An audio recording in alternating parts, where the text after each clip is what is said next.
High command ಕೂಡ entry ಆಗಿರುವಂಥದ್ದು ನಿನ್ನೆ ಸಿಎಂ ಅವ್ರನ್ನ ಖರ್ಗೆ ಭೇಟಿಯಾಗಿರುವಂಥದ್ದು ಸರ್ ಕೂಡಲೇ ತನಿಖೆ ಅದರಲ್ಲಿ ಏನು ವಿಶೇಷತೆ ಇದೆ?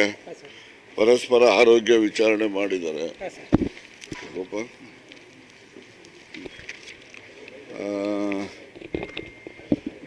ಸರ್ ಅದೇ ಸರ್ ಯಾವಾಗ ದೂರು ಕೊಡ್ತೀರಾ ಕೊಡ್ತೀರಿ, ಸ್ವಲ್ಪ ಬೆನ್ಮೇಲೆ ಹೋಗ್ತೀನಿ. ಇವತ್ತು ಬಿಜೆಪಿ ನಾಯಕರು ಕೂಡ ಒಂದೊಂದು ಹೇಳಿಕೆ ಕೊಡ್ತಾ ಇದ್ದಾರೆ, ಸಿಬಿಐ ವಹಿಸಿ ಅಂತೆಲ್ಲ ಒತ್ತಾಯ ಮಾಡ್ತಾ ಇದ್ದಾರೆ. ಆಯ್ತಾಯ್ತು, ಅವ್ರವ್ರ ಅಭಿಪ್ರಾಯ ಅವರು ಹೇಳ್ತಾರೆ, ನಾನೇನು ಹೇಳೋದಿದೆ. ಯಾವಾಗ ದೂರು ಇದು ಮಾಡ್ತಾರೆ ಸರ್? ಗೃಹ ಸಚಿವರು ಇನ್ನೂ ದೂರು ಬಂದಿಲ್ಲ ಅಂತ ಹೇಳಿದ್ರೆ ನಿನ್ನೆ ಕೂಡ ಜೊತೆಲಿದ್ರಿ, ಆದರೆ ಇದುವರೆಗೂ ಕೂಡ ದೂರು ಕೊಟ್ಟಿಲ್ಲ ನೀವು. ಸೂಕ್ತ ಸಮಯದಲ್ಲಿ ದೂರನ್ನು ನೀಡಲಾಗುವುದು. ಅದಕ್ಕೆ ಸಮಯ ನಿಗದಿ ಮಾಡಿಕೊಂಡಿಲ್ಲ. ಮುನಿರತ್ನವರು ನೇರವಾಗಿ ಆರೋಪ ಮಾಡಿದ್ರು ಸರ್, ಇದರಿಂದ ಡಿ.ಕೆ. ಶಿವಕುಮಾರ್ ಇದ್ದಾರೆ ಅಂತೇಳಿ. ಅದು ಅವರ ಅಭಿಪ್ರಾಯ. ಕಾಲಿಗೆ ಹಾಕಪ್ಪ, ಇದರಿಂದ ಡಿ.ಕೆ. ಶಿವಕುಮಾರ್ ಇದ್ದಾರೆ ಅಂತ ನೇರವಾಗಿ ಆರೋಪ ಮಾಡಿದ್ರು. ಯಾರು? ಮುನಿರತ್ನವರು. ಅದು ನನಗೆ ಗೊತ್ತಿಲ್ಲಪ್ಪ. ನಿಮ್ಮನ್ನ ಮಂಪುರ ಪರೀಕ್ಷೆ ಒಳಪಡಿಸಿದ್ರೆ ಸತ್ಯ ಒಳಗಡೆ ಬರುತ್ತೆ ಅಂತೇಳಿ ಹೇಳಿದ್ರು. ಫಸ್ಟ್ ಅವ್ರನ್ನೇ ಮಾಡೋಣ, ಯಾಕೆಂದ್ರೆ ಅವ್ರು ಭಾಳ ಮೊದಲೆಲ್ಲ ಅವ್ರ ಜೊತೆಲ್ಲ ಇದ್ರಲ್ಲ ಭಾಳ ಹತ್ರದಲ್ಲಿ. ಅದರಿಂದ ಅವ್ರನ್ನೇ ಮಂಪುರ ಪರೀಕ್ಷೆಗೆ ಒಳಪಡಿಸ್ಲಿ.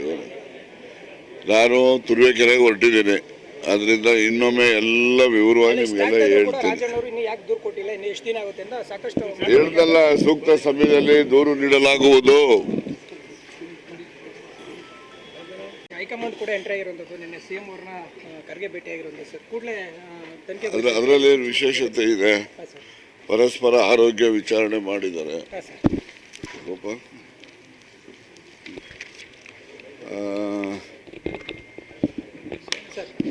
ಅದೇ ಸರ್ ಯಾವಾಗ ದೂರು ಕೊಡ್ತೀರಾ?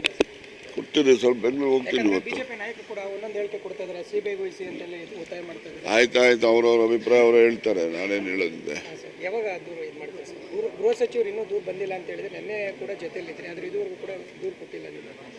ಸೂಕ್ತ ಸಮಯದಲ್ಲಿ ದೂರನ್ನು ನೀಡಲಾಗುವುದು. ಅದಕ್ಕೆ ಸಮಯ ನಿಗದಿ ಮಾಡಿಕೊಂಡಿಲ್ಲ. ಮುನಿರತ್ನವರು ನೇರವಾಗಿ ಆರೋಪ ಮಾಡಿದ್ರು ಸರ್, ಇದರಿಂದ ಡಿ.ಕೆ. ಶಿವಕುಮಾರ್ ಇದ್ದಾರೆ ಅಂತೇಳಿ.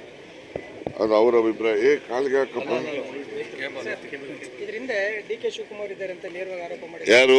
ಮುನಿರತ್ನವರು. ಅದು ನನಗೆ ಗೊತ್ತಿಲ್ಲಪ್ಪ. ನಿಮ್ಮನ್ನ ಮಂಪುರ ಪರೀಕ್ಷೆ ಒಳಪಡಿಸಿದ್ರೆ ಸತ್ಯ ಒಳಗಡೆ ಬರುತ್ತೆ ಅಂತೇಳಿ ಹೇಳಿದ್ರು. ಫಸ್ಟ್ ಅವ್ರನ್ನೇ ಮಾಡೋಣ, ಯಾಕೆಂದ್ರೆ ಅವ್ರು ಅವ್ರ ಮೊದಲೆಲ್ಲ ಅವ್ರ ಜೊತೆಲ್ಲ ಇದ್ರಲ್ಲ ಭಾಳ ಹತ್ರದಲ್ಲಿ. ಅದರಿಂದ ಅವ್ರನ್ನೇ ಮಂಪುರ ಪರೀಕ್ಷೆಗೆ ಒಳಪಡಿಸ್ಲಿ. ನಾನು ತುರುವೇಕೆರೆಗೆ ಹೊರಟಿದ್ದೇನೆ, ಅದರಿಂದ ಇನ್ನೊಮ್ಮೆ ಎಲ್ಲ ವಿವರವಾಗಿ ನಿಮಗೆಲ್ಲ ಹೇಳ್ತೀನಿ. ದೂರು ಕೊಟ್ಟಿಲ್ಲ, ಇನ್ನು ಎಷ್ಟು ದಿನ ಆಗುತ್ತೆ ಅಂತ ಸಾಕಷ್ಟು ಹೇಳ್ದಲ್ಲ, ಸೂಕ್ತ ಸಮಯದಲ್ಲಿ ದೂರು ನೀಡಲಾಗುವುದು.